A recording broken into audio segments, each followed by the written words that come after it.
Hello everybody and welcome to the United Stands. I'm Mark Goldbridge and I'm joined by Ben Foster for our Monday breakdown of Manchester United. How you doing, Ben?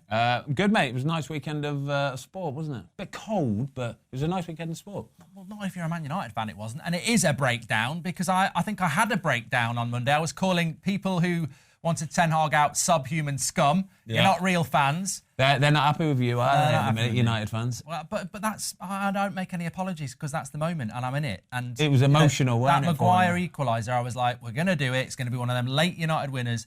And then, obviously, it was a catalogue of errors at the back. But what, you've said it before, the United, you never know what you're going to get. They get themselves into a good position after 4 wins. Fulham did deserve to win at the weekend. Yeah. What is the issue with Man United when you look at it at the moment? Like I said at the weekend that I really don't think manager change is the way forward because we've done it so many times and I'm tired of certain players. But how do you look at it? I think first and foremost, starting the game without Højlund is, I think that affects Man United. Yeah. I think that really does because he is their focal point. That team know that he can score them a goal out of nowhere, really drag them up by the scruff of the neck. He's been on fire lately. And I just think they kind of went into that game without him and they didn't really give it a proper go, did they? I think Fulham Do you notice that as a goalkeeper? Sorry to interrupt, because yeah. obviously we fell on Dan Ashworth last week and it was really interesting. But as a goalkeeper, you mentioned Højlund there and people go, oh, you missed Højlund. And, a fan will go, yeah, you missed him because his goals. But, explain it as a player, because even as a goalkeeper, What is it about a player like that compared to... And I'm not digging Rashford out, but he ain't going to hold... Some people were saying at the weekend, people are criticising Rashford, but he didn't get any service. And I was saying, but he doesn't run the channels, he doesn't hold the ball up, he doesn't lead the press, he's not physical. Yeah.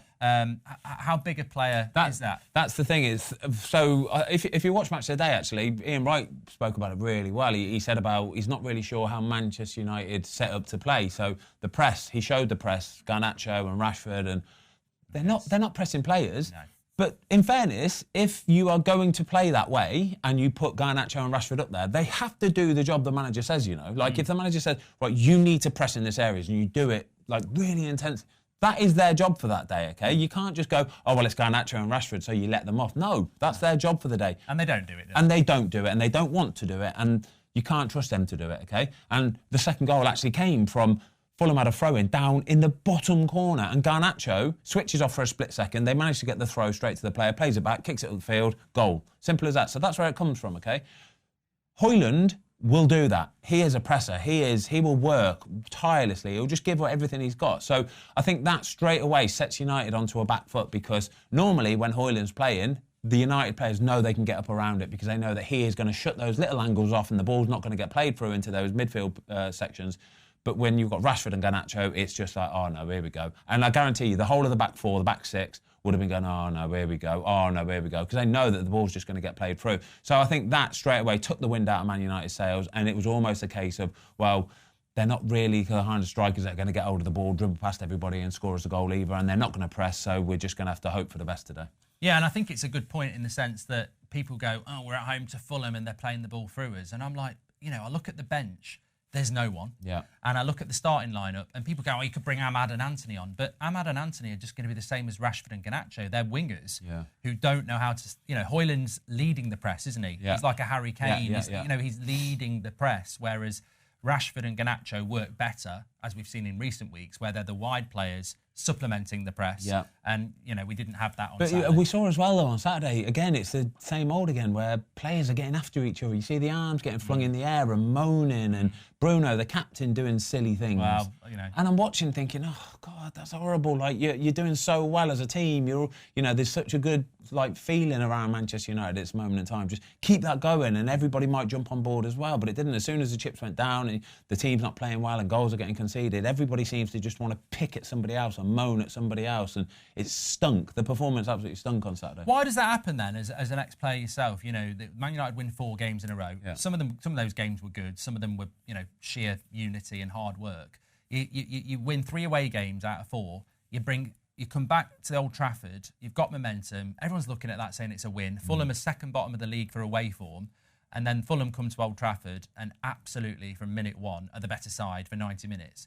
And you can blame the manager, of course you can. But I don't. I go, well, if the manager had made an obvious tactical mistake and we'd lost the game, I'd blame it on the manager. But from minute one, those players, for some reason, are not like they were for the previous 4 games. And yeah, Højlund's not playing, but that's not, you can't, you know. No, it's not, mate. It's the individuals. Wrong there. It's the individuals. You imagine if right, take Liverpool for example, right? If Liverpool have got their strongest team out, but Mo Salah's not playing, for example, which has happened, or Núñez not starting up front for them, they'll still, every single one of them, work 110%. Every one of them will press. Every one of them will have intensity. Nobody will be getting after each other, pointing fingers and digging, being horrible, being nasty. That won't happen, would it? No. Jurgen Klopp wouldn't allow it, but that's because Jurgen Klopp's had however many years he's had at Liverpool to make sure that every player he signs is a certain character, is a certain character. And I keep going back to this character thing.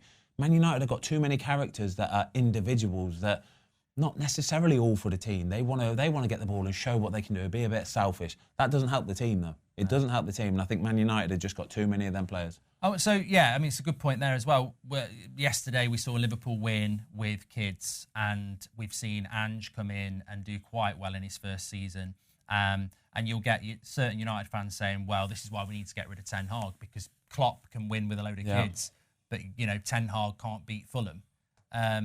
Is there something in that, or is it just a nonsense? No. Klopp's had longer? It's not. It's because of the individuals. But it's almost like Manchester United back in the day. Remember when Alex Ferguson was able to win League Cups and FA Cups, but play kids, but play kids, because he knew though that he could keep still 6 or 7 real good, solid senior citizens in that team, real good, dependable lads that will look after the rest of them. He'll keep the Gary Nevilles in there. He'll keep the midfield, the strong ones, the ones that will look after the young ones, nurture them, bring them in and go, no, on the pitch on that Saturday afternoon or that Tuesday night or whatever it is, when it gets tough, we'll still be there for you. We'll look after you. And those young lads will look up and go, yeah, thank you, I've got him. I can help. He can help me. And even if I lose a ball, I know he's going to be...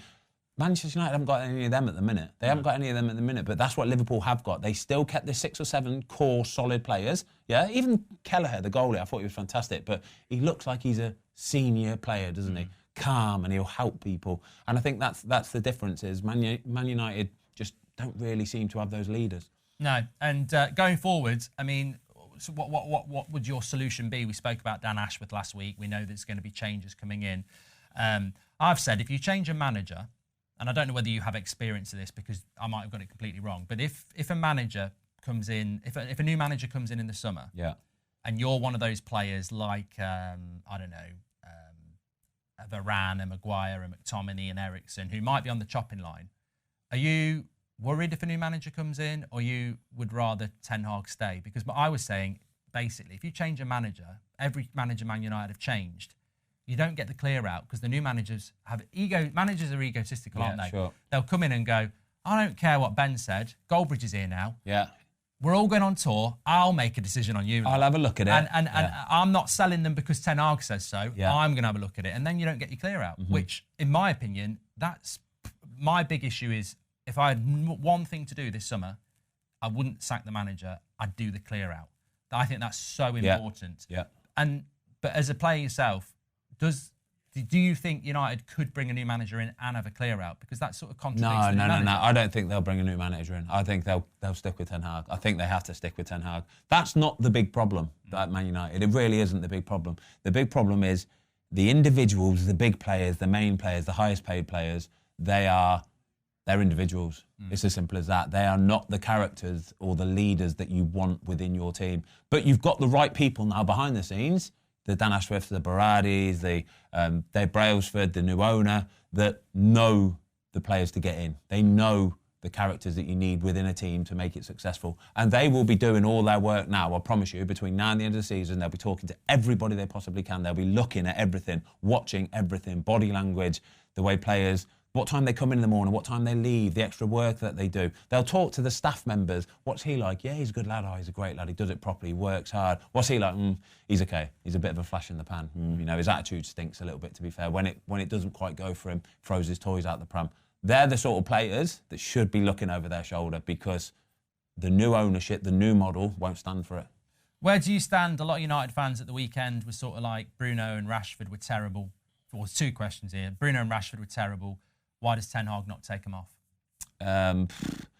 you look at, like you mentioned it earlier, you look at the bench, you look at the players that could come in and fill in for them, and you have to have match winners on the pitch. You do. At some point, you have to. There's a fine line where you have to sort of forego a little bit of teamness, and you have to have individual match winners. You can only really carry 2 or 3. You can only really maximum 2 or 3. Sometimes when you're talking top level, you can only carry 1 or 2.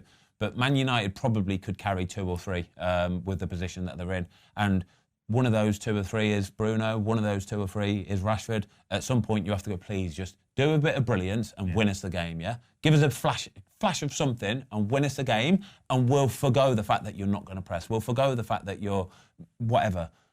And that's probably the reason why he's kept him on the pitch. And second point, I think if they had been subbed off at the weekend, I really did get the sense, and speaking to people at the ground, they would have been cheered off. Yeah. Like, that's how fed up people are. It'd have been a boo and a cheer at the same time. And you saw people after the game talking about it, and, you know, I use both because I think it's unfair just to constantly talk about Rashford, because Bruno does put a shift in, but he's fell off a cliff recently. Is there any prospect, or do you think that moving those players on might be a good idea in the summer? Because if you're saying, like, they're individuals, how do you get them to be... Well, the way I look at it is, I don't see in a million years Pep Guardiola, Jurgen Klopp or Mikel Arteta thinking, oh, I'll take Rashford or Bruno. No. I don't think they fit in. So if you're trying to catch those teams, I think they can both be better players. Yeah. But are they the right players to take Man United where they need to be? And if that's the case, why would you keep them around? Because they're so big influence.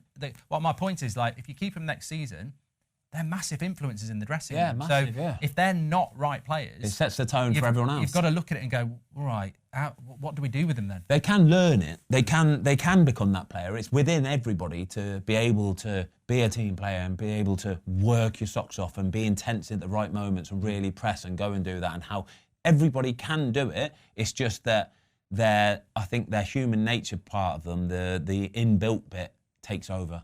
It just takes over, and then they drop down their standards. They drop down what they're willing to do. And I think, like I say, with this new model, with this new ownership and the way that they want to do it, if they don't conform quickly, really quickly, so we're talking between now and the end of the season, we're talking if they stay in the summer and they start the season poorly, they will very quickly find themselves out of the team and shipped off to somewhere else. Well, whoever will have them, though. But you've got a massive problem with that, you know. If they've just proved for the last year or so that they're not on fire, they're not popping, they're not willing to be part of a team, I don't know who's going to spend the money to, 1, buy them, and 2, pay them both 300 grand a week. Yeah. Who's going to pay them 300 grand a week now with financial fair play? Premier League, you're struggling. Saudi's probably the only place. It is, though, isn't it? But then that's it. Then that's end of your career. And I think that's the important thing, isn't it? I think what the way United has been for the last 10 years, player power has been prevalent, and you just know that these players can continue. And hopefully, what you say is right, that this structure will come in where they're sat down, and it's like, this is the way it's going to be. Yeah. And you need to change. And if you're not going to change, then you need to have a chat with your agent. But this is my big worry with the Saudi is that they know, though, that if they drop their standards so much and eventually they just get almost booted out of Man United or booted out of any other big team, there's always a golden egg there waiting for them. There is. Yeah. There's a golden egg. Gone, hasn't it? The accountability is gone. There's a golden egg waiting in Saudi Arabia for you that are going to pay you double your wages that you're on right now, and there's no pressure out there. There's no expectation. You can go there and be the star man again. And that's the bit that I think some players have it in them to go, do you know what? Why do I need to really work so hard? Why do I need to take all this stress? And I can't move. Like, you imagine being one of them guys in Manchester. You can't go out your front door. No. People are on you. People are videoing you, taking pictures. You know, if they move out to Saudi, it's a different game. It is. Well, legend Ben, as always. But before we wrap up, don't forget to get in the comments. Ben says, no way is Ten Hag going in the summer because the clear out needs to happen, and that's the only way it happens. Also, thoughts on Rashford and Bruno, not just about the now, about the future. If they're not the right players for United, how do they fit in the future?